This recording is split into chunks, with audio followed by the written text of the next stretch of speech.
Bon, bonsoir à tous et merci d'être là. Donc, nous allons parler, ce soir nous sommes donc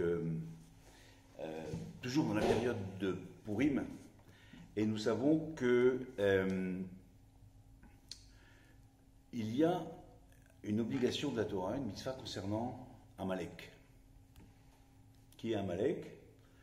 C'est effectivement donc l'ennemi, on l'appelle comme ça, l'ennemi légendaire du peuple d'Israël, qui est là et qui se perpétue. L'histoire d'Amalek se perpétue, on trouve des Amalek dans toutes les générations.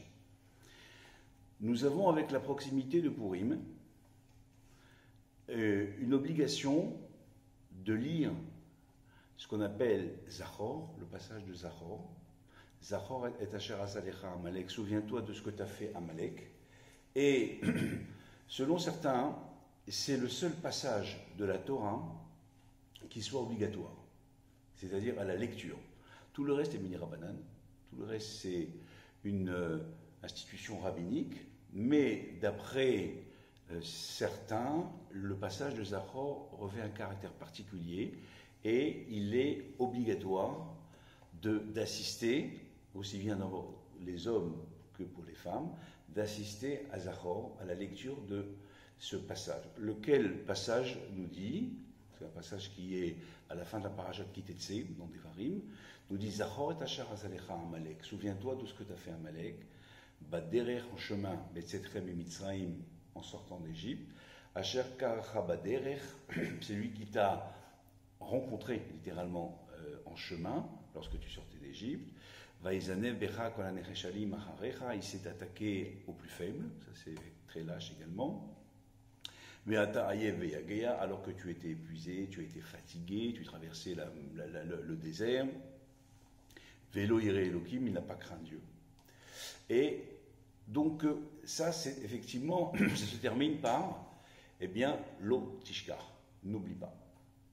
Donc nous avons au début du passage Zachor, souviens-toi, et à la fin du passage nous avons Lo Tishkar, n'oublie pas. C'est à peu près la même chose a priori. La Gemara, bien sûr le Talmud dans le traité Megillah pose la question, dit quel est le sens de ce Zachor et Lo Tishkar, et elle nous dit qu'il y en a un, effectivement, donc il faut le formaliser, le dire, le prononcer, et Lo Tishkar, ne pas l'oublier, c'est également donc dans le cœur. D'accord? De ne pas oublier, de ne jamais oublier. Mais quel est finalement le sens de cette mitzvah, puisqu'il s'agit d'une mitzvah? C'est une mitzvah des Horaïta, une mitzvah de la Torah qui nous dit d'effacer le souvenir d'Amalek.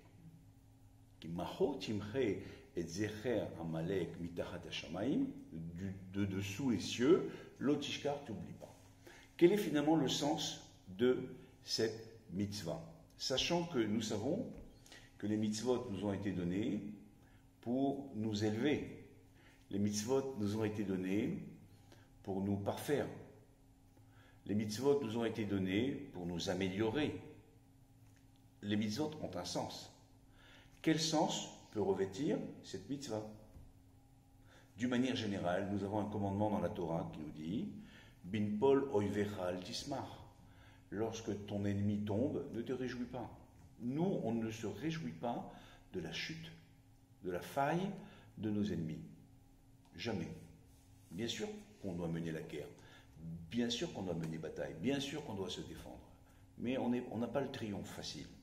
Même si on a gagné, bien évidemment, on ne se réjouit pas de la chute de notre ennemi. Donc, qu'est-ce que cette mitzvah d'effacer le souvenir d'Amalek vient nous apporter? Et pourquoi il faut s'en souvenir, et pourquoi il ne faut pas oublier, etc., etc. Il y a d'autres questions que l'on peut poser par rapport à cette mitzvah. Une autre question, c'est pourquoi il nous incombe à nous de mener bataille contre Amalek? Nous avons vu qu'au moment où Amalek est arrivé, c'est-à-dire après la traversée de la mer des Joncs, de Yam-Souf, eh bien, on dit qu'on sortait d'Égypte. À un moment, juste avant de traverser la mer, nous avons été confrontés à un autre problème, très important. Devant nous, nous avions la mer qui ne s'ouvrait pas au début.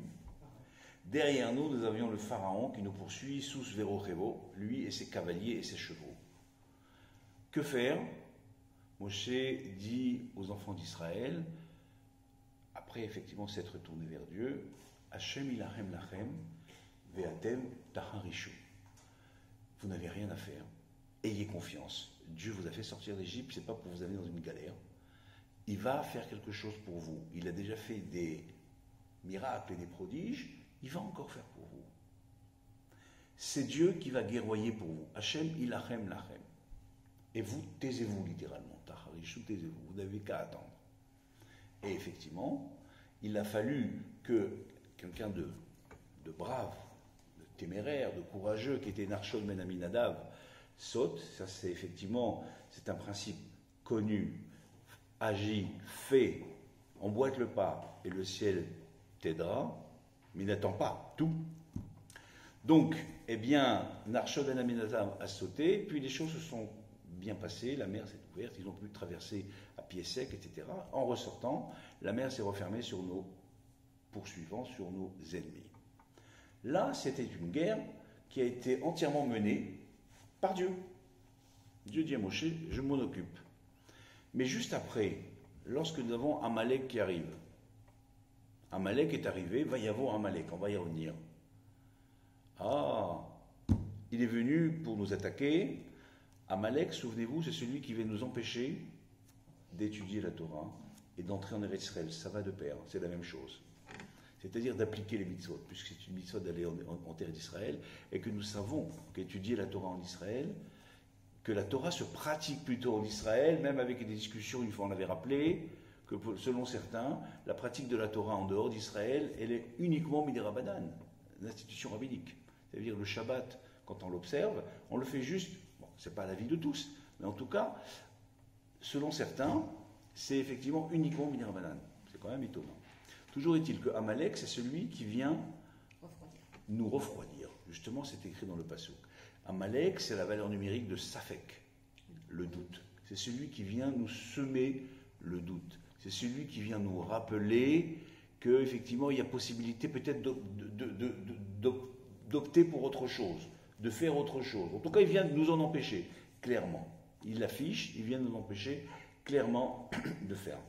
Nos maîtres nous disent que la grande différence avec Amalek et Paro, c'est que Paro voulait tout juste, même si c'est très grave, tout au plus, nous ramener en Égypte. Amalek voulait nous empêcher d'aller où? Au mont Sinaï d'abord, avant Israël. Au mont Sinaï, donc de recevoir la Torah. Il s'est interposé. Dieu nous dit, et Dieu va dire à Moshe, Bechar lanu anashim, Moshe va dire à Yeshua, Bechar lanu anashim, choisis des hommes, Vetse hilachem ba'amalek, et va mener bataille contre Amalek. C'est un ordre d'Akadosh Baruch Hu, c'est un ordre de Dieu. Choisis des hommes et va guerroyer contre Amalek. C'est quand même étonnant. Pourquoi 2 poids, 2 mesures? Et tu ne peux pas, Dieu, s'il te plaît, nous faire encore un petit cadeau et guerroyer pour nous, qu'on puisse s'en sortir facilement et qu'on puisse finalement se diriger vers le mont Sinaï et recevoir notre Torah, celle que tu nous as promise, et puis nous diriger vers Eretz Israël. C'est finalement ton projet, ton dessein. C'est ce que tu avais dit à Abraham. Yadoa, Teda, Kiger, Iye, Zaracha, Be'eretz, Lolahem, Va'avadu, Ve'enu, Otam, Arba, Meot Shana. Sache, pour Abraham, que ta descendance sera esclave en Égypte. Ils seront asservis pendant 400 ans. On sait que ça a été finalement un peu moins. Et finalement, eh bien, ils sortiront avec une grande Michouj Gadol, avec un grand cadeau, avec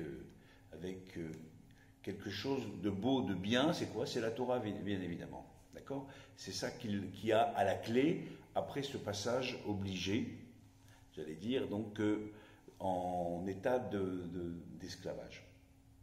Donc, la différence entre les deux, nous disent nos maîtres, c'est que lorsque Amalek vient s'interposer, qui vient nous tuer non pas, même si lui veut nous tuer aussi, eh bien, spirituellement que matériellement, j'allais dire, physiquement, mais son souci premier, c'est de venir s'interposer entre nous et le mont Sinaï. nous empêcher d'arriver au Mont Sinaï, et vient Vayavo Amalek. C'est la différence. Un individu, un groupe, une personne, une organisation qui vient nous empêcher d'être juifs, de nous empêcher d'hériter de notre Torah, notre apanage qui est notre Torah, eh bien il faut prendre les armes, littéralement. Alors, qu'est-ce que ça veut dire prendre les armes? On peut encore expliquer, mais c'est aller jusqu'à prendre les armes. Souvenez-vous, lorsque Yaakov allait rencontrer à nouveau Esav, après 22 années, où Yaakov était en exil et qui s'apprête à retourner en terre d'Israël, eh bien, Rachid nous dit là-bas au début de la paracha qu'il s'est préparé de 3 manières. La prière, les cadeaux et la guerre. Il faut se parer à toute éventualité avec nos ennemis. Bien sûr, la guerre en dernier ressort.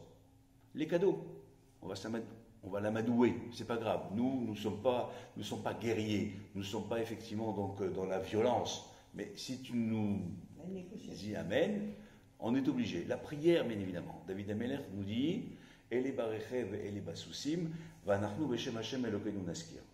Eux, les autres peuples qui viennent avec rechev et sousim, c'est-à-dire les chars, qui viennent avec leurs chevaux, aujourd'hui on dirait qu'ils viennent avec leurs tanks, même si nous aussi on en a. Hein.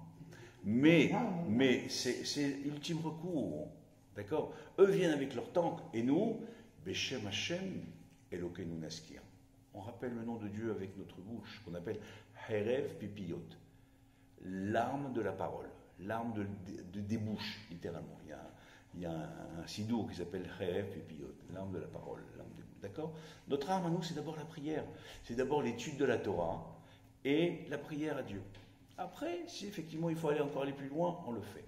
Mais en tout cas, contre Amalek, qui vient s'interposer pour nous refroidir, qui vient s'interposer pour nous éviter, pour nous interdire même d'appliquer la Torah et les mitzvot, c'est-à-dire d'être ce que nous avons vocation à être, ce que Dieu a choisi pour nous, eh bien on ne sait pas faire. C'est pas on reste en attend et on dit Dieu, s'il te plaît, fais quelque chose. Non, non, non. Défends ta personne, défends ta culture, défends ton identité, défends ta Torah, et puis voilà. Bien sûr que Dieu est derrière, quoi qu'il arrive. De toute façon, Dieu est derrière. Mais fais quelque chose, montre que tu es attaché à ces valeurs-là. Et bien sûr, Dieu suivra. Mais montre, vas-y. D'accord? C'est toute la différence. Quand vous disiez effectivement qu'il nous a refroidis, oui, c'est également l'une des interprétations du texte. Souviens-toi de ce que tu as fait à Amalek. Du coup, vous touchez le radiateur. Souviens-toi de ce que tu as fait à Amalek, à Sherkacha Baderer. Qu'est-ce que ça veut dire à Sherkacha? On a dit qui t'a rencontré, l'ikrat, comme on dit, l'ikrat Kala, à la rencontre de la mariée, ou l'ikrat Shabbat, à la rencontre du Shabbat. Donc là, à Sherkacha, il y a une autre racine qui est kar, kor, le froid. Amalek, c'est celui qui vient nous refroidir. C'est celui qui vient semer, comme on l'a dit, le safek, le doute. Il vient mettre le doute. Quand on est épris, on est transi de doute, c'est que, à un moment, on risque de fléchir, on risque de tomber. Encore une fois, le problème, c'est pas de tomber. Le problème, c'est de tomber et de ne pas se relever. Comme dit Shlomo Ameler, je pense, il dit que le tzaddik, Shivatayim Yukam. Le tzaddik tombe, mais Shivatayim Yukam, il se relève 7 fois. Le problème, c'est pas de tomber. Tout le monde peut tomber. Le problème, c'est de tomber et de rester en bas. Et de ne pas se relever. Ça, c'est la grande différence. D'accord? Donc, Asher Kar Chabadea, celui qui vient refroidir, et le Midrash nous dit, il est venu refroidir un bain bouillant pour les autres. C'est-à-dire, il va se brûler, mais pour les autres, il va leur ouvrir la voie. Comme pour dire, vous voyez, ils ne sont pas tellement inaccessibles, le peuple d'Israël. C'est vrai qu'ils ont Dieu avec eux, mais le premier qui vient et qui attaque, il va ouvrir la voie à d'autres qui n'osent pas attaquer. Midrash nous dit que lorsqu'Aman a été voir Achashverosh, le roi Assuérus, pour lui dire, il y a ici un peuple, Yeshno Amechad, il y a ici un peuple qui est Mefourad, qui est à part, Vedatehem Shonot, Mikol Am, et leur religion, leur doctrine est différente de celle des autres. Velo Shove le Hanicham, il n'y a aucun intérêt à les garder, et puis ils n'appliquent pas il n'applique pas les lois, entre guillemets, la religion du roi. Le Midrash nous dit que Ahasuerus a dit, on commence pas avec les Juifs, s'il te plaît. Moi, je ne veux pas me frotter à eux. Je sais très bien que après, il y a des conséquences très lourdes avec leur Dieu. Il y a des comptes à payer. D'ailleurs, j'ai cité tout à l'heure un passouk que Dieu a dit à Abraham. Yadoa, Téna, sache que ta génération, ta descendance sera esclave. Et la fin du passouk, c'est Vegam et Goy Asheria Avodu Dananochi. Mais même la nation qui les aura asservis, je la jugerai. Il ne faut pas croire. Si j'ai choisi cette nation pour faire souffrir mon peuple, c'est que j'ai des comptes à régler avec elle. Donc, ils auront des comptes à rendre. D'accord ? C'est ce que beaucoup de tortionnaires du peuple d'Israël ont essayé de se prévaloir de cet argument, en disant, mais c'est votre Dieu qui vous a... C'est votre Dieu. Et dire, une explication toujours, je citais un passage il y a 2 secondes de la Megillah, Yeshno Amechad. Certains nous disent qu'il faut lire, non pas il y a un peuple qui ne fait pas, etc., comme les autres, mais Yeshno, Yoshen Hu, en hébreu. Il dort. Dieu dort. Donc, Aman a dit à Ahasuerus, je connais, moi, les lois de leur Dieu. Je sais qu'en ce moment, il dort. Qu'est-ce que ça veut dire, il dort? Ça veut dire, il boude. La Gemara nous dit, d'où est-ce qu'on apprend Purim? On en a touché un mot, je crois, samedi soir dernier. D'où on apprend Purim? De la Torah. Tout est dans la Torah. Hanouka, Purim et d'autres choses. On l'apprend de Vanochi Astir Panaï. Ce jour-là où vous allez mal vous conduire, je voilerai ma face. Aster, Esther. Comme le nom d'Esther. Esther ne s'appelait pas Esther, elle s'appelle Adassa dans la Megillah, mais aussi Esther. D'accord? C'est une référence à Purim. Quoi? Dieu dort. Dieu, pourtant il écrit In Elohanu, Meloishan, Shomer Israël. Le Dieu d'Israël ni ne dort ni ne somnole. D'accord? Mais il peut bouder. Lorsque vous conduisez mal, il peut bouder. Il peut détourner le regard. Et c'est la catastrophe. Lorsque Dieu détourne le regard, on avait rappelé que la surveillance, la supervision de Dieu est requise pour le peuple d'Israël, mais Reshit Shana ve'adaharit Shana, du début jusqu'à la fin de l'année. On ne peut pas quitter les yeux, Dieu ne peut pas quitter les yeux, si je peux dire, si on peut se permettre cet anthropomorphisme, si Dieu a des yeux, de même qu'il a une main, eh bien, il ne peut pas quitter des yeux la terre d'Israël et le peuple d'Israël. Il est écrit dans la paracha de Bechukotai, Ve'af, Be'yotam, Be'eretz oivehem. Même lorsqu'ils seront éparpillés dans les terres ennemies, Lo ge'altim ve'lo me'astim. Je ne les abandonnerai pas, je ne les dédaigne pas. Je suis toujours là, je suis derrière. C'est toute la leçon de la Megillah, c'est toute la leçon de Purim. Bon, je rappelle que le nom de Dieu ne figure pas dans la Megillah. Aster, Megillah, ça veut dire découvert. Esther, ça veut dire couvert. Donc c'est complètement contradictoire. À Purim, on découvre ce qui est caché. Le nom de Dieu n'existe pas, mais Dieu est bien évidemment derrière. L'enchaînement, la trame de l'histoire de Purim est extraordinaire. On peut la lire comme une histoire banale, ou alors on peut la lire comme effectivement quelque chose de très intéressant, où une somme, où un certain nombre d'événements surviennent, qui a priori n'ont pas de rapport, mais mis bout à bout ont un rapport et ça donne quelque chose de très beau. Ça donne finalement Vena Fochu. La situation a radicalement changé. La situation des Juifs qui étaient en danger a radicalement changé. D'accord? Lorsque Aman dit à Ahasuerus, Yoshenhu, Yeshno, il dort parce que Dieu les boude. Ils ont participé à un banquet, au banquet d'Ahasuerus. Même qui effectivement était cachère, pas cachère, le texte nous laisse croire qu'il y avait, mais j'ai lu un commentaire qui nous dit que ce banquet avait commencé le 3 Tishri, au lendemain de Rosh Hashanah, et que l'histoire qui est relatée, c'est Bayom HaShevi'i. Le 7e jour du banquet, il a demandé à Vashti, etc., de venir avec l'histoire qui a commencé. Mais le 7e jour, après le 3 Tishri, c'est Kippour. Vous rajoutez 7 jours, c'est Kippour.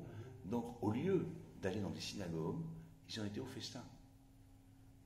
Contrairement à ce que leur a dit Mordechai, qui était le chef de la communauté juive. Il dit, mais vous n'y allez pas. vous n'avez pas d'idée de ce que vous faites. Il dit, mais ça se fait pas, c'est le roi, etc., etc. Donc Dieu boudait. Ils ont dû faire Teshuvah. Quand est-ce qu'ils ont fait Teshuvah? Lorsque Esther a dit à Mordechai, l'air kenos et kol hayehudim, va réunir tous les juifs, vetsumu alai, et jeûner. Là, ils ont fait Teshuvah. Et là, Dieu, effectivement, a changé de position. Il n'était plus Yeshno, il ne dormait plus. Même Aman, tout comme Bilham, le prophète Bilham, savait. Une fois, on avait rappelé, Yodea Yedad Elion. Bilham, qui était un prophète des nations, connaissait les pensées supérieures. Et il savait quand est-ce que Dieu était en colère. Et c'est là qu'il a entrepris en disant à Balak, le roi de Moab, je sais quand est-ce que leur Dieu est en colère, notamment contre eux. Et c'est là qu'il faut être persifleur. C'est là qu'il faut aller maudire, et ça va marcher. Malheureusement, pour lui, ça n'a pas marché, bien évidemment. Comme à chaque fois qu'on a pris des coups, on peut prendre quelques coups, mais finalement, nous on est là et eux sont plus là. Donc on revient à Amalek avec cette mitzvah de Amalek. Quel est finalement, eh bien, l'intérêt d'éduquer des générations dans la haine et la détestation d'un peuple? Quelle est finalement la raison pour laquelle, on a essayé de donner une première explication, la raison pour laquelle il nous appartient à nous d'effacer Amalek? Pourquoi ce n'est pas Dieu qui va le faire? Comme il a effacé beaucoup de nos ennemis, Sancheriv, Sisra et bien d'autres dans l'histoire, par haut, il nous en a débarrassés. Pourquoi il ne le fait pas avec Amalek? Une autre question, pourquoi Amalek n'a pas été éradiqué? Amalek n'a pas été éradiqué. Il est tout le temps là, de génération en génération. On va le rappeler dans un peu moins d'un mois à Pessah, le soir de la Haggadah, on va rappeler que Omdim alenu bechalotenu, bechol dor, parce que dans toutes les générations, Omdim alenu lechalotenu. Ils se tiennent devant nous pour nous éradiquer, pour nous éliminer. Mais Akadosh Baruch Hu matzilenu miyadam. Mais Akadosh Baruch Hu, lui, heureusement qu'il est là et qu'il nous sauve à chaque fois. Mais ils veulent toujours. Qui c'est? C'est le Amalek. C'est Amalek qui est tout le temps là, l'ennemi légendaire du peuple d'Israël, qui est tout le temps là et qui veille, j'allais dire, quand est-ce qu'il peut attaquer. Souvenez-vous, Aman est un descendant de Agag, Agag était un descendant de Amalek. On avait expliqué une fois Hitler, vous vous souvenez? Hitler a la même valeur numérique également que Amalek. C'est quand même étonnant. Je constate également que la première fois qu'il est venu, c'était lorsqu'on se dirigeait vers la terre d'Israël.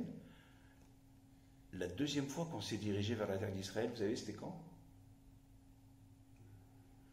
Forcément après le premier exil. Donc après le premier exil, c'est-à-dire à l'époque de Pourim. À l'époque de Pourim, nous sommes à peu près à 70 années avant le retour effectif des enfants d'Israël à Jérusalem, en Israël, pour construire le deuxième temple. Le premier temple ayant été détruit et a entraîné la galoute, l'exil. Et on s'est retrouvé sous la domination perse, notamment.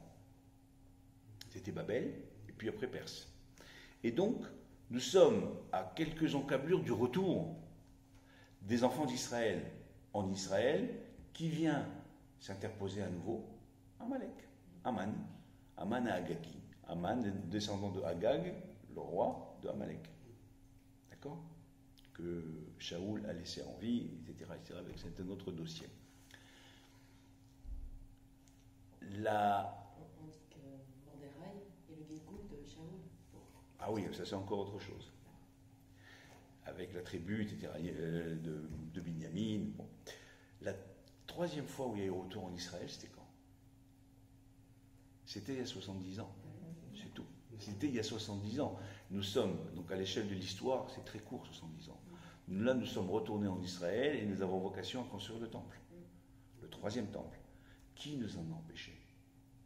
Souvenez-vous, quand est-ce que ça a commencé les choses ont commencé à se préciser? C'était congrès de Bâle, après déclaration Balfour, vous vous souvenez, au début des années 1900. Au début de 1900. Et c'est là que malheureusement ça a conduit, juste avant d'entrer en terre d'Israël, on est entré en Israël en 1948, eh bien, quelques années avant la Shoah. C'était quoi? C'était aussi pour nous en empêcher. C'est-à-dire que nous savons très bien, eux savent surtout très bien, nos ennemis, que lorsque nous sommes en exil, nous sommes vulnérables, nous sommes fragiles, et qu'on peut faire de nous ce qu'on veut. Mais dès lors qu'on se dirige vers Israël, c'est plus compliqué. Comment on a essayé d'éradiquer finalement le peuple juif? En le tuant d'abord spirituellement. Spirituellement, on a interdit, on les a privés. Par quoi on a commencé? Des nuits de cristal et compagnie, c'est quoi? Aujourd'hui, nos ennemis savent très bien que lorsqu'ils s'attaquent à notre maison communautaire, en Israël, le Beth Amikdash, le début de chacun des deux exils, c'était quoi? C'était la destruction du temple. Voilà. Vous détruisez le nid, j'allais dire, vous avez toutes les abeilles qui tournent, qui ne savent plus où se poser. Le peuple d'Israël, c'est la même chose. Ils ont détruit le point unificateur, la maison de la concorde, la maison de réunion. Voilà. Donc ce qu'ont fait, malheureusement, les nazis, ils ont commencé par détruire toutes les synagogues. C'est-à-dire qu'ils ne puissent plus se réunir, on leur fait perdre leur repère. Et on sait que quand ça fait ça, ça commence par ça, ben, le reste après, on a peut-être des chances d'obtenir ce qu'on a escompté, de ce qu'on attend. D'accord? Donc, voilà Amalek. Amalek, c'est celui qui nous empêche de rentrer finalement en terre d'Israël. Rentrer en terre d'Israël, c'est-à-dire que nous savons très bien que depuis que nous sommes retournés en terre d'Israël, il y a un essor de la Torah très important. Forcément. Il y a des yeshivot, il y a des maisons d'études. En Israël, aujourd'hui, tout est concentré là-bas. Pas uniquement, mais tout est concentré là-bas. C'est-à-dire, sans Israël, on aurait encore été un petit peu éparpillé en galoute, eh bien, avec quelques foyers de Torah, comme ci, comme ça, à la merci des uns et des autres, s'ils veulent bien nous laisser appliquer les mitzvot et étudier la Torah, etc. Donc voilà ce qu'il y a dans les projets de Amalek. C'est-à-dire anéantir le peuple d'Israël et le projet d'Amalek par tous les moyens. Donc, je continue les questions concernant Amalek. On a dit, on a posé déjà 3 questions, une autre question. Donc on vient de poser la question, comment c'est-il qu'il soit toujours là? Pourquoi Dieu ne l'a pas détruit définitivement? Et puis c'est tout, il est là et il reste. Et à chaque génération, on se plaint et on dit il est là. Il se lève un Amalek ou un descendant d'Amalek qui est là, pourquoi faire? Et pourquoi il n'a pas été éradiqué? Parmi les nombreuses questions qu'on peut encore se poser, il y a une autre question. Nous l'avons lu il y a quelques semaines dans la paracha de Béchalar qui parle de Amalek, Vayavo Amalek. Lorsqu'Amalek est venu la première fois, la Torah nous dit, le paracha de Zachor, on a dit souviens-toi ce que fait Amalek, elle est lue dans le rappel de toute la Torah, dans des varim s'appellent Mishneh Torah, c'est-à-dire répétition de la Torah. C'est Moïse qui parle très souvent à la première personne et il raconte un peu sous les impressions, le prisme qui était le sien, voilà, il s'adresse aux enfants d'Israël et puis il leur donne des recommandations, des admonestations, des avertissements. Il s'apprête à partir et il ne va pas rentrer avec eux en terre d'Israël. Donc, dans tout son récit, à un moment, nous avons Zachor et Asher Asalecha Amalek. Mais Amalek, on le découvre quand? On le découvre dans la paracha de Béchalar, avec la sortie justement d'Égypte. Vaï Béchalar Paro et Ta'am, quand Paro a renvoyé le peuple, a libéré le peuple. Enfin, littéralement, il les a renvoyés parce qu'ils n'en pouvaient plus. La 10e plaie l'a fait plier définitivement. Même si il s'est ravisé, il a continué à les pourchasser juste alors qu'ils allaient se diriger et traverser la mer. C'est-à-dire comme quoi, ils sont vraiment incurables, nos ennemis. Ils continuent, ils ne veulent pas lâcher. Ils pensaient quoi? Qu'il allait pouvoir nous rattraper? Peut-être, on ne sait jamais. Donc, le texte nous dit, il est intéressant de noter dans la paracha de Béchalar, quand est-ce que Amalek est arrivé? Vayavo Amalek, Vailachem im Bnei Israël birfidim. Amalek est arrivé et il a mené bataille à Israël birfidim. Qu'est-ce que c'est Refidim? C'est une étape. Une étape dans le désert. C'était à Refidim que Amalek est arrivé. Rachid nous dit pourquoi Refidim? Chez Rafou Yedehem min mitzvot. Parce que Refidim, ça veut dire du mot Rafou, donc baisser les bras. Amalek est arrivé au moment où le peuple d'Israël baissait les bras. Qu'est-ce que ça veut dire baisser les bras? Était transi de doute. se poser des questions avec tout ce qu'il a vu, avec tout ce qu'il a reçu.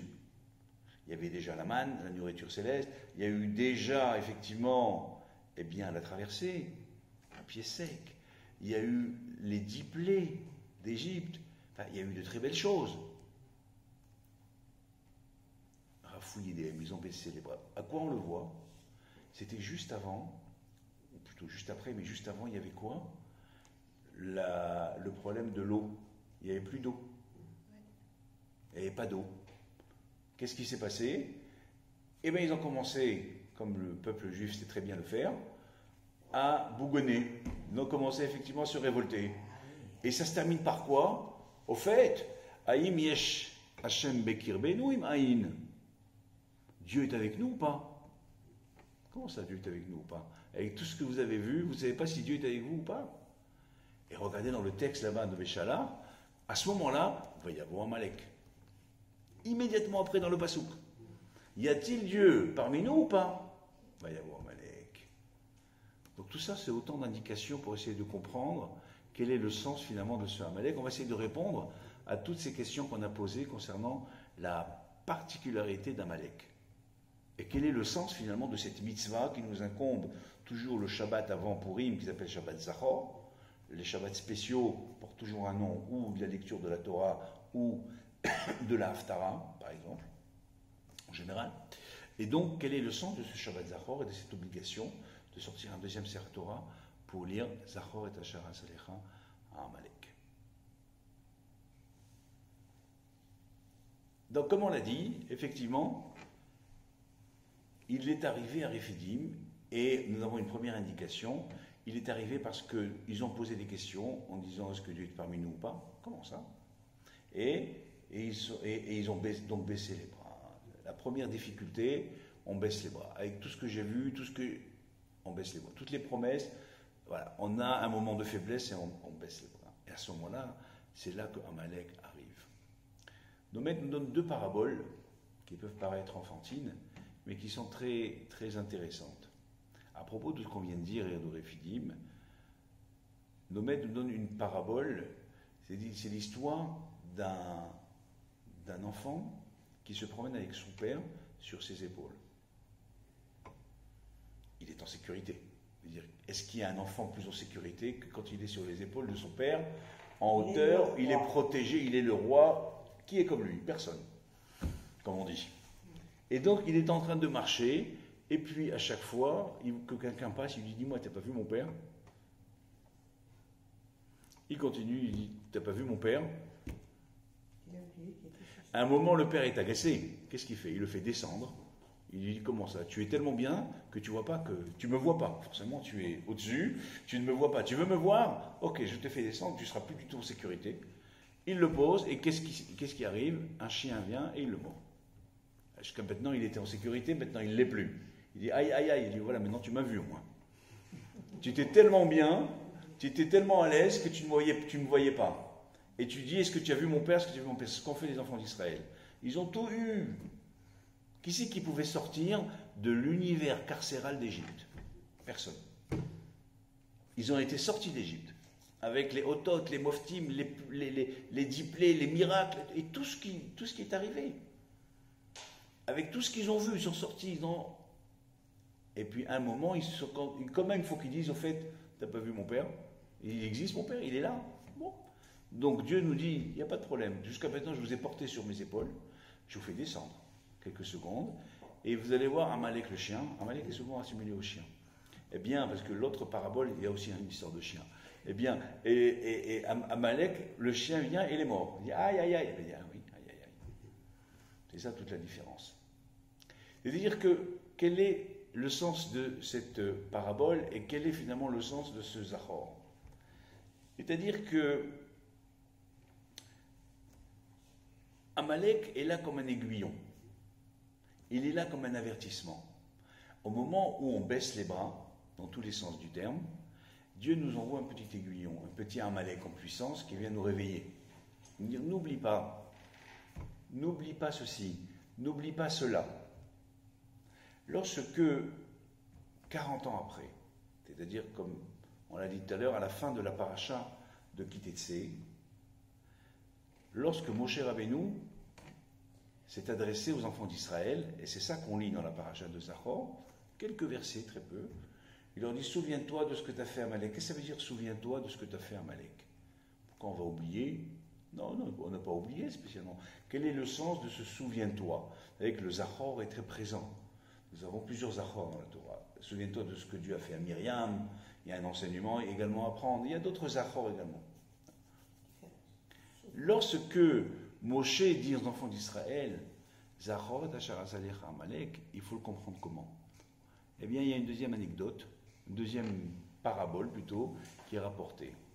Nos maîtres nous disent, un jour, l'ami du roi avait rendez-vous avec le roi. Donc il s'est préparé, il arrive près du palais, mais en chemin, en entrant au palais, il a vu un très très beau verger.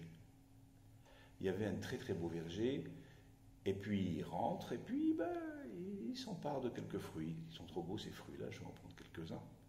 Le problème, c'est que lorsqu'il a touché à ces fruits, il y avait un chien de garde, encore le chien qui est venu, qui l'a mordu, et qui l'a mordu. C'est-à-dire, tu ne dois pas toucher ici, là, voilà, je suis le chien de garde. Mais seulement, le roi n'a pas voulu faire honte à son ami. Il va lui dire, pourquoi tu m'as volé des pommes? Pourquoi tu m'as volé des fruits? Ça ne se fait pas. Son ami, il veut un peu de délicatesse. Il lui dit, mais quel est ce chien-là qui t'a mordu? Ça veut dire, comprends. Pourquoi tu m'as volé une pomme? Qui t'a dit de rentrer dans ce verger? Qui t'a dit de te servir? C'est chez toi? C'est pas chez toi? Il est méchant, ce chien-là. Au lieu de dire, pourquoi tu m'as volé? D'accord? C'est effectivement ce que Moshe a dit aux enfants d'Israël dans les dernières recommandations avant de mourir. Il dit, Zachor, vous savez que avant et après, c'est que des avertissements dans le livre de Devarim. D'accord? Il y a même Kitavo, la paracha Kitavo avec les malédictions même. Mais il va dire au peuple, souviens-toi de ce qu'a fait, c'est pas souviens-toi de ce qu'a fait Amalek, c'est souviens-toi de la raison pour laquelle il est venu. C'est ça toute la différence. Il est venu parce que tu as dit, est-ce que Dieu est parmi nous ou pas? Il est venu parce que tu poses la question de, est-ce que vous avez vu mon père? Je ne le vois pas. Tu es sur son épaule et tu dis que je ne le vois pas. Il est venu parce que Rafouye Dehem mina mitzvot, parce que vous avez baissé les bras, Rifidim. Il est venu parce que quand vous avez un doute, il vous faut une petite piqûre de rappel. Voilà pourquoi il est venu. Donc, Moshe dit aux enfants d'Israël, Zachor, souviens-toi. C'est un peu comme le roi qui dit, mais il est méchant ce chien-là. T'as vu ce chien-là, comment il t'a mordu? Ça veut dire, toi mon ami, réfléchis pourquoi tu as été mordu. Vous savez qu'on dit qu'il faut faire la remontrance avec intelligence, et il est écrit, adresse le reproche, 2 fois même, adresse le reproche, mais l'otissa à la frette ne provoque pas un péché, ne provoque pas une faute. Ça se fait, il y a des moyens de faire, d'adresser le reproche. On le fait d'abord en privé, pas en public, ça ne se fait pas. On essaie de le faire comprendre. On lui dit, tu sais que c'est pour ton bien, tu sais que c'est péché de faire ça. On ne dit pas espèce de rachat, espèce d'impie, je t'ai vu faire ça. Pas du tout. C'est comme ça qu'on fait le reproche. Le reproche se fait, Benéaïmout, se fait avec sérénité, calmement, avec gentillesse. D'ailleurs, parmi les lois, si je peux dire, concernant les reproches et la shonara, etc., dire si vous nourrissez de l'inimitié pour une personne, vous ne pouvez pas lui faire le reproche. Parce que forcément, vous êtes parti pris. Et vous allez mal le faire. Il faut adorer, il faut aimer la personne pour pouvoir lui adresser le reproche. Quand on n'aime pas quelqu'un, on ne lui fait pas de reproche. On le laisse et puis c'est tout, parce que sinon ça va mal se passer. C'est par amour un reproche. Tu sais, tu es mon frère, tu es ma sœur, ça vous rappelle peut-être des choses. Eh bien, tu es mon frère, tu es ma sœur, pour ton bien. Tu sais que c'est péché, c'est très grave de faire ci, de faire cela. C'est pas comme ça qu'il faut faire. Et en privé, et expliquer les choses avec quiétude, avec sérénité, en rassurant la personne, qu'il ait envie de tenir compte, plutôt que de lui dire « mais qu'est-ce que tu fais, bêta ?» et lui faire honte, etc. Bien évidemment, c'est pas comme ça qu'on fait. Donc, même Moshe le faisait avec délicatesse. Il dit « Zachor et Asher Azalecha Amalek » souviens-toi de ce que tu as fait à Amalek. Je veux dire, il ne voulait pas se lancer dans un discours où il va dire « Mais vous êtes mal conduit en sortant d'Égypte, mais vous avez fait ceci, mais vous avez mal fait, mais vous avez commencé à douter de Dieu, vous avez commencé à vous dire est-ce que Dieu est là ou pas, vous avez commencé à baisser les bras, malgré tout ce que vous avez vu, mais vous n'avez pas honte. » Non, c'est pas ça. C'est simplement un petit rappel. Souviens-toi de ce qu'a fait Amalek. Souvenez-vous le reproche qu'avait fait Yosef à ses frères quand ils sont présentés à lui en Égypte et qu'il s'est révélé à eux. Eux, ils ne l'avaient pas reconnu. Il leur a dit simplement 3 phrases. Et là, toute la puissance des frères de Yosef était complètement évanouie. Il n'y avait plus de puissance. Le Midrash nous dit qu'ils allaient détruire le pays d'Égypte. Ils allaient détruire, ils allaient piétiner toute l'Égypte et que le sol a commencé à fendiller. Ouais, il y a du Midrash qui raconte beaucoup de choses, tellement ils étaient forts. Yosef lui aussi leur a montré qu'il était de la même trempe. Il a brisé le trône de marbre sur lequel il était assis, etc. Mais, à un moment, il leur a dit « Je suis Yosef. C'est-à-dire, à vous d'essayer de comprendre tout ce que vous avez fait, tout ce que vous m'avez fait subir à moi et à mon père. Et c'est pas fini. Ani Yosef, Aod, Avi, Haï. Mon père est-il encore vivant? C'est-à-dire, vous êtes en train de le défendre à mon père. Vous êtes en train de dire que mon père ne voulait pas laisser partir le petit Benjamin parce qu'il en mourrait. Mais vous, est-ce que vous êtes inquiété de la situation du petit Yosef? Et vous avez fait effectivement donc provoquer, ou failli provoquer la mort de mon père de chagrin. Ça, vous n'êtes pas. C'est tout. Et ils n'ont plus pu rien répondre. Ils n'ont plus rien répondre parce qu'ils étaient éblouis. Ils ne savaient plus quoi dire. D'accord? Et là, Nomet nous dit « Oïl à nous ». Malheur à nous le jour du reproche. Un bon reproche, c'est un reproche qui se fait à point nommé, à bon escient, et comme il se doit, avec Daïla Hakima Bermiza, que celui qui est intelligent comprenne. Et tout le monde est capable d'être intelligent. C'est pas vrai. Et donc, juste ce qu'il faut, c'est le reproche à point nommé. Pourquoi pour le moment? Au bon moment. Ah, au bon moment, c'est ça ce que je dis, à point nommé, exactement. C'est ça finalement. Donc c'est ça tout le sens de Zachor et Tacher, Asa, Lecha, Amalek. Et c'est pour cela qu'il faut se souvenir de ce que nous a fait Amalek.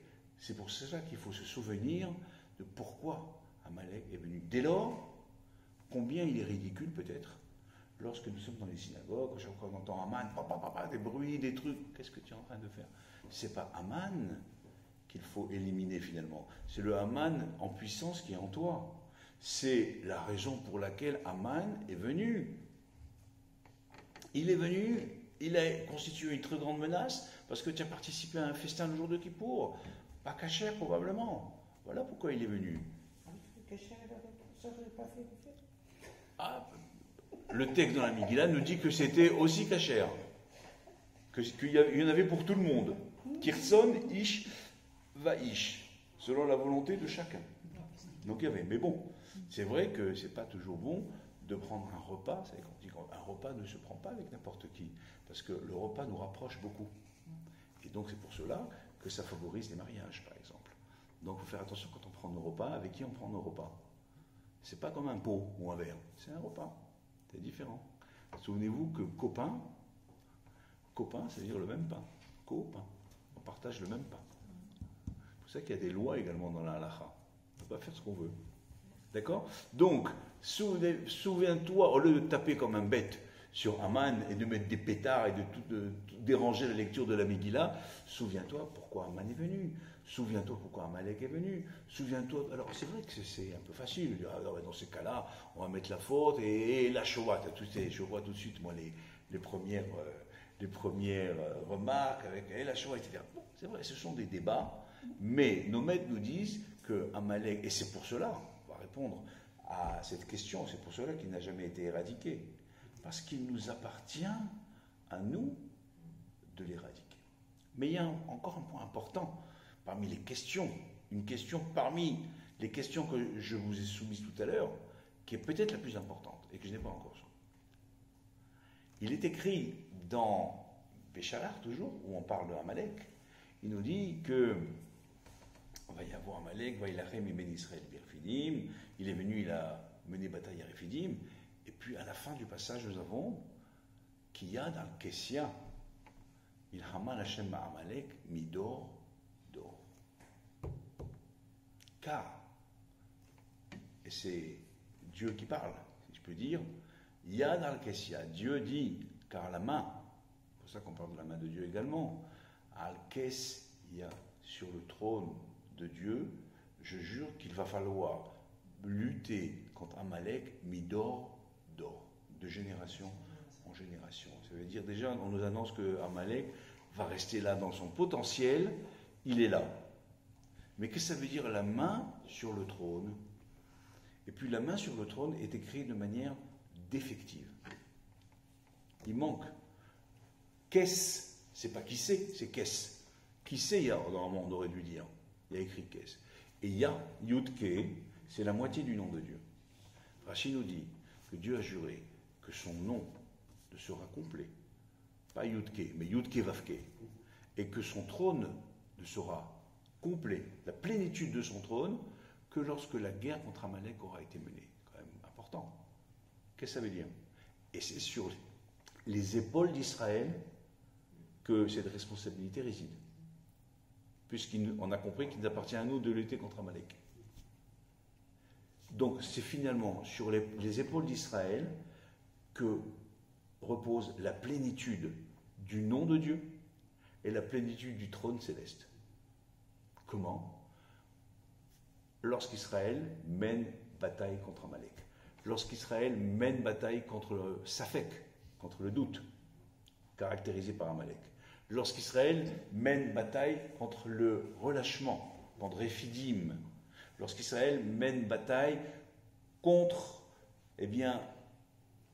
le froid.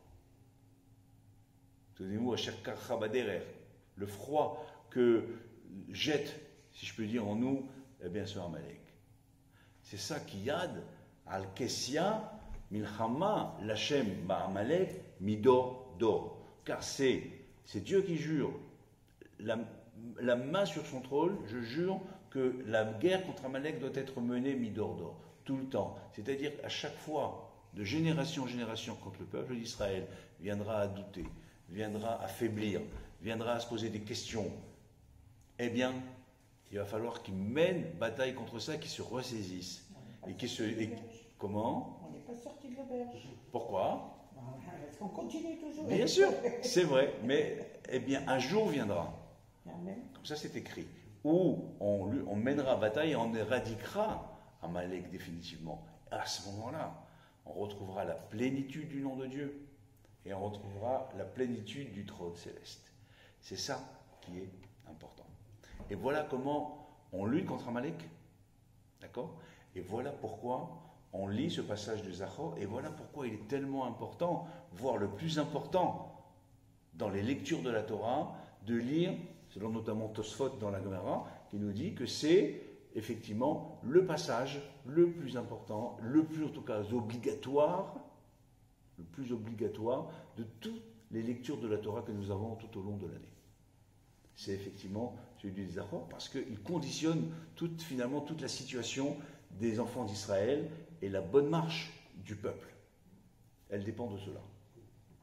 Et donc, c'est donc toute l'importance également de Purim. Je dirais juste en guise de conclusion que la Gemara nous dit, dans le traité Psachim, pour parler un petit peu de l'importance de Purim finalement. On a l'impression que Purim, ce n'est qu'un carnaval, c'est bien plus que ça, Purim. Même si effectivement on boit, la Gemara nous dit Hayavinish le Basoume Befuria, tout homme est tenu, littéralement Hayav, de boire. On n'est pas nous des grands buveurs. Et puis, Adeloyadar ben Aro Aman et Baruch Mordechai. Jusqu'à ce qu'ils ne sachent pas entre maudit soit Aman et béni soit Mordechai. Quand même, ils font boire quand même une sacrée dose pour arriver. Alors bon, il y a plusieurs explications par rapport à ça. Mais quel est finalement le sens de Purim? On va essayer de comprendre. C'est que, d'une manière générale, on sait que par la joie, on peut obtenir plus que par l'affliction, plus que par la tristesse. Dans la joie, on peut se surpasser, on peut se dépasser. Je vous disais, il est écrit dans le traité Psachim que nous avons une apparente contradiction entre deux versets concernant les fêtes. Nous avons, concernant les fêtes, un passage qui nous dit que c'est Atzeret Yeh Lachem, ce sera pour vous un jour de repos. Et par ailleurs, pour les mêmes fêtes, nous avons Atzeret Yeh Lachem. C'est un jour d'arrêt pour Dieu. Le sens strict, c'est que les fêtes, effectivement, nous on doit se poser, se reposer, comme pour le Shabbat, mais qu'on s'arrête également pour Dieu, parce que c'est Moadé Hashem. Et les Moadé Hashem, Mikrae Kodesh. Ce sont les convocations saintes d'Akadosh Baruch Hu. Donc nous sommes en rendez-vous privilégié, si je peux dire, avec Dieu. Mais finalement, il n'y a pas ici une contradiction, c'est ou pour Hachem, Atzeret, on s'arrête tout pour Hachem, ou on s'arrête pour nous. Donc il y a maintenant la discussion dans le Talmud, et le Talmud, au nom de Rabbi Yoshua, il me semble, il nous dit qu'en vérité, les fêtes, c'est Chetzio Hachem et Chetzio Lachem. En vérité, c'est les deux qui sont valables. La moitié de la fête, une partie en tout cas de la fête, mais Chetzio c'est la moitié de la fête, c'est pour Hachem. On se consacre, comme pour le Shabbat, à la divinité, on se consacre à l'étude, on ne travaille pas, il est interdit de travailler, on se consacre à la prière, on se consacre à la Torah. Ça c'est la fête, le Yom Tov, un jour saint. Et Chetzio Lachem, et l'autre moitié ou l'autre partie de la fête, elle est pour vous. Vous devez vous reposer, vous devez vous cesser toute activité et vous devez profiter Lachem pour vous, bien manger, bien vous reposer, etc., vous ressourcer. C'est ça finalement la fête. D'accord? Chetzio Lachem et Chetzio Hashem. Il y a une question qui est posée par le Gaon de Vilna. Le Gaon de Vilna pose la question, il nous dit, c'est bien beau, mais il y a un jour où c'est problématique. Qu'en est-il de Kippour? Kippour, c'est que Kulo Lachem, c'est que pour Hachem. Il n'y a rien pour nous à Kippour. On est comme des anges, on est l'ombre de nous-mêmes. On est véritablement ailleurs, c'est que pour Dieu. On ne mange pas, on ne boit pas, enfin il n'y a aucun plaisir, on fait que prier, et on fait que Tachanunim, des supplications, c'est pas Chetzio Lachem, pourtant Kippour est un Yom Tov. La Gemara nous dit par ailleurs, Lo hayu yamim tovim, ki yom kippourim et tout be'av. Il n'y a pas eu, ça demande également d'explication, il n'y a pas de jour aussi festif, aussi joyeux que Kippour et le 15 Av. C'est un autre domaine, on avait parlé je crois peut-être du 15 Av déjà. D'accord? Mais en tout cas, Kippour est un jour de fête. Et c'est vrai que Kippour est un jour de fête. Il est Shabbat, Shabbaton. Il est le Shabbat des Shabbats. C'est un jour de fête, ça qu'on ne mange pas. Mais la fête, ça peut ne pas passer uniquement par la panse. Ça peut passer également par non pas le jeûne, mais par l'étude, par l'introspection, par le pardon. C'est un grand jour de fête que d'être pardonné. On vous dit aujourd'hui, vous êtes pardonné de tous vos péchés. C'est un jour de fête. Ça peut pas être un jour triste.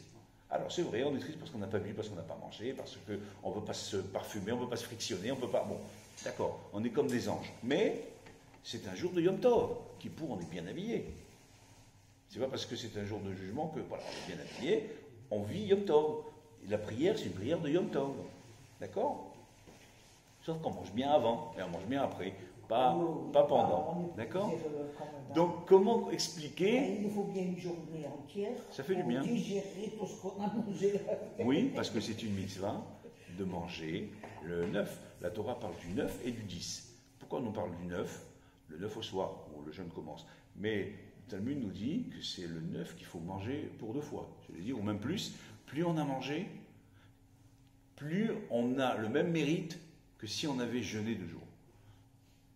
Oui, parce que comme on est malade. Voilà, d'accord? Donc, c'est une grande mitzvah également de manger avant. Mais c'est pas sur ça que je voulais m'arrêter. Le Gaon de Vilna nous dit, effectivement, où il est le Chetzio Lachem? Où est la partie, pour vous, matérielle du Yom Tov, la jouissance qu'il peut y avoir le jour de Yom Tov, à Kippour il n'y en a pas? Et il nous répond. Et il nous dit, l'autre moitié de Chetzio Lachem, le pur plaisir matériel de tous les Yom Tov que vous avez à Kippour, c'est à Purim. Kippour et Purim, on sait qu'il y a des ressemblances. Kippour s'appelle Yom HaKippourim, le jour du pardon, mais le Zohar nous dit Yom Kippourim, il est comme Purim. Comment ça, il est comme Purim? C'est Purim qui éventuellement peut être comme Kippour, mais Purim, c'est un petit jour de carnaval qui va devenir, et Kippour va devenir, et comme Purim, non, c'est peut-être le contraire, il nous dit non. La deuxième partie de Chetzio Lachem de Kippour, où il n'y en a pas, c'est à Purim. Kippour et Purim sont en corrélation. Et ils se complètent, alors qu'ils sont diamétralement opposés. D'un côté, nous avons un jour d'introspection, un jour très sérieux, un jour